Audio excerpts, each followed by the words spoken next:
ሰላም ጤና ይስጥልኝ የቻናል ተከታዮች እንዴት ናችሁ? ደህና ናችሁ? እኔ ጋር ያለው እግዚአብሔር ይመስገን። እናንተ እንዴት ናችሁ? ሁሉ አማን፣ ሁሉ ሰላም ነው። በቅንነት አዲሶቹ በቅንነት ከመጣችሁ አይቀር ላይክ፣ ሰብስክራይብ በማድረግ አበረታቱኝ። እንዲሁም ደግሞ ነባሮቹ በላይክ ግቡ። አመሰግናለሁ።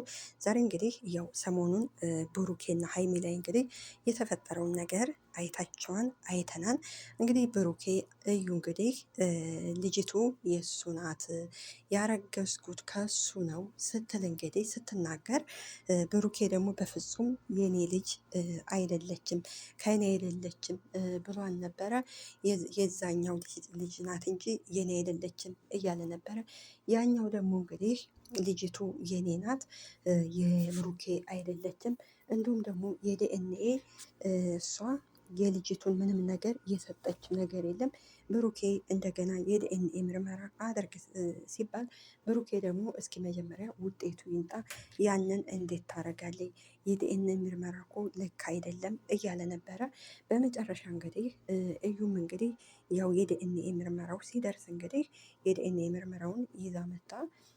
ሲታይ እንግዲህ ሁሉም በተሰበሰቡበት ቡሩኬ እንዲሁም ደግሞ ሀይሚ ባለችበት እንግዲህ ሀይሚ እንግዲህ ስታነበው ልጅቱ እንግዲህ 100% የቡሩኬ ልጅ እንደሆነች ሲታወቅ እንግዲህ ሀይሚ ምክንያቱም ከዚህ ቀደም ልጅቱ የኔ አይደለችም ብሏን ነበረ።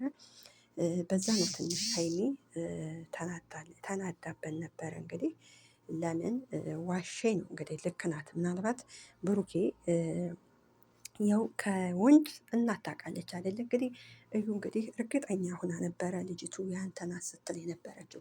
ያንኛው ደግሞ የኔ ናት ሲል እንግዲህ እዩም አይ በፍጹም ያንተ ልጅ አይደለችም እያለችው ነበር። ያው ከአባት ከእናት እምነት ነው ምናምን የሚባል ተረት አለና ያም ሆነ ይህ እንግዲህ በሁለቱ መሀል አሁን ላይ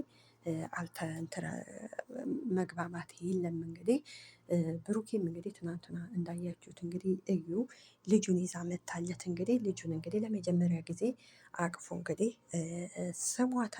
ስሟታን እና እዩ አንድና አንድ የምትፈልገው ልጄ ያላባት ማደግ የለባትም አብረን እንሁን ነው የምትለው። ብሩኬ ደግሞ ለዛ ፈቃደኛ አይደለም። ብሩኬ ደግሞ ሀይሚ ፍቅረኛዬ ናት፣ ከሀይሚ ጋር ነው የምኖረው፣ መኖር የምፈልገው አንቺ ጋር መኖር አልፈልግም። አዎ አንቺና እኔ አብረን ነበርን፣ ነገር ግን ደግሞ ያው ተለያይተናል አንቺና እኔ፣ ስለዚህ ከሀይሚ ጋር ነው የምኖረው ሲል እንግዲህ እዩም እንግዲህ በፍጹም እኔ ልጄን ያላባት ማሳደግ አልፈልግም እያለችው ነበረ። ብሩኬም እንግዲህ ሀይሚ ምንድን ነው አንቺስ ምን ታያለሽ ሲላት፣ እኔ ከዚህ ጣልቃ አታስገቡኝ፣ እናንተ ራሳችሁ ተመካከራችሁ ሁሉን ነገር ጨርሱና ከዛ በኋላ እንግዲህ እኔን ታናግረኛለህ ስትለው፣ ብሩኬ ደግሞ ምን ተነጋግረን ነበር ከዚህ ቀደም ያለውን የሚመጣውን ነገር አብረን እንወጣዋለን ብለን ተነጋግረን ነበር እና ያላቱ። እንግዲህ ሀይሚ ደግሞ እኔን ከዚህ ውስጥ አታስገቡኝ፣ እናንተ መጀመሪያ ተመካከሩ ነው የሚለው። እንግዲህ ጥላቸው ሂዳ ነበር። እንግዲህ ብሩኬም እንግዲህ ትንሽ ተናዶ ነበር። በኋላ እንግዲህ እዩ ጋር ቁጭ ካለ፣ እዩ እባክሽ እኔ ሀይሚን በጣም ነው እምወዳቱ እማፈቅራቱ እና ከሀይሚ ተለይቼ መኖር አልፈልግም ሲላት፣ እንግዲህ እዩም እንግዲህ ከዚህ ቀደም እኔንም እንደዚህ ነበር ያልከኝ፣ ስለዚህ እኔ ደግሞ ተለያዩም እያልኳቸው አይደለም፣ ነገር ግን ደግሞ ልጄን ያለአባት ማሳደግ አልችልም ስትለው፣ ብሩኬም እኔ የምትፈልጊውን ነገር በሙሉ አደርግልሻለሁ፣ አሟላልሻለሁ ና ያላቱ። እንግዲህ እዚህ ጋር ብሩኬ ሌላ ህይወት ጀምረዋል፣ ያው ከሀይሜ ጋር ማለት ነው። ምናልባት ብሩኬ እዚህ ጋር ሌላ ህይወት ባይጀምር ከሀይሜ ጋር ደግሞ ባይሆን ኦኬ ልጁን ያሳድግ ነበር። ነገር ግን ደግሞ ለሀይሚ እንግዲህ ተስፋ ሰጥቷታል። ሀይሚ ጋር አብረን ልጅ ወልደን ከብደን እንኖራለን ያላት አይደለ? ስለዚህ አሁን ላይ እንግዲህ እና ደግሞ ልጁ እኔ በፍጹም የኔ ልጅ አይደለም ብሏል ነበር። እንግዲህ ያያም ሲጨመር እንግዲህ ለዛ ነው ሀይሚ እንግዲህ አሁን ላይ ትንሽ ልክ ናት እኮ መጀመሪያ እሱ ከእዩ ጋር ይጨርስና እዩን ያሳምናት ከሀይሚ ጋር ማለት መለያየት እንደማይፈልግ ይንገራ ሁሉን ነገር። ከዛ በኋላ ወደ ሀይሚ ይደርሳል። ልጁን እንደሚረዳ ልጁን ያው የአባትነት ግዴታውን ይረዳ። ግን ሀይሚም እንዳለችው አሁን ላይ ሀይሚ በመሀላቸው አያስገቡ። እሱ ይጨርስ በቃ። እሱ አይደለ አባት ከዩ ጋር ያለውን ነገር ይጨርስ። እኔ ልጄን ያላባት አላሳድግም። ስለዚህ እባክሽ ይበላት። እንግዲህ ያንኛው ልጅ ደግሞ ልጁ የብሩኬ ነው ሲባል በጣም ነበር የተናደደው። ምክንያቱም ልጄ የኔ ናት ብሎ ተስፋ አድርጎ ነበር። እንግዲህ በጣም ነበር እሱም ብሩኬ ዋሽቶኛል እያለ ነበር። እና ስለዚህ ያም ሆነ ይህ መጀመሪያ ብሩኬ ከእዩ ጋር ያለውን ነገር ይጨርስ። ሀይሚ ቀላል ነው። ምክንያቱም ያው አብረው ይኖራሉ። ልጄን ልርዳት ቢላት እሺ ነው የምትል፣ ትረዳለች እሷም ያቅሟል። ነገር ግን ሀይሚን አሁን ላይ መሀል ላይ ባያስገባት ጥሩ ነበረ።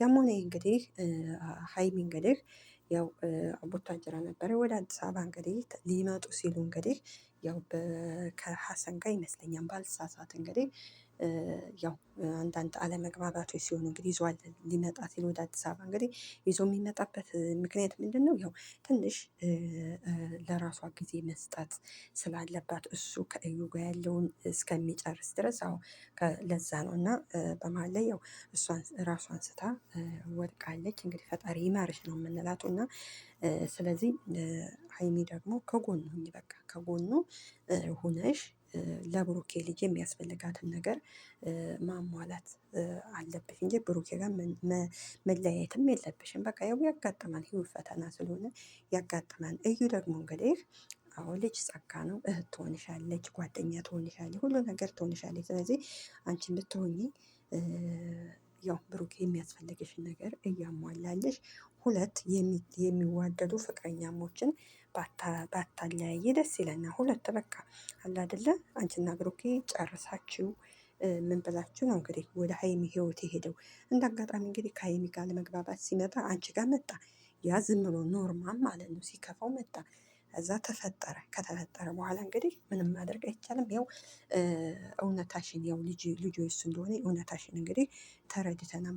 ብሩኬም ያው ስላላመንኩ ነው ለእሱም በጣም ይቅርታ ብሎሻል። ከይቅርታ በላይ ምንም ነገር የለም። ስለዚህ ሁለቱን ከምታለያያቸው ከባድ ነው አውቃለሁ። ልጅ ያላባት ማሳደግ ከባድ ነው። ግን ምሳሌ አንቺ ጋር ተለያይቶ አካላቱ አንቺ ጋር ልቡ ከሌላ ሰው ጋር ቢሆን ምንም ትርጉም የለውም። ስለዚህ ያንኛው ይወድሻን፣ ችግር የለውም። ያንኛው ልጁ የእሱ ባትሆንም ይወድሻን፣ ያፈቅርሻን። ከዛ ጋር ህይወትሽን ቀጥሌ። ብሩኬና ሀይሜን ባታለያያቸው ደስ ይለናል። እንግዲህ በልጅ አለና ከኔ ጋር ይኖራል ነው እሱ። እንደዚህ አይነት ነገር አይቻልም። እንደ ሴት እመክርሻለሁ እና ሁለቱን ባታለያያቸው ደስ ይለናል። እስኪ ላይክ፣ ሰብስክራይብ በማድረግ አበረታቱኝ ቅመሞችዬ። አመሰግናለሁ።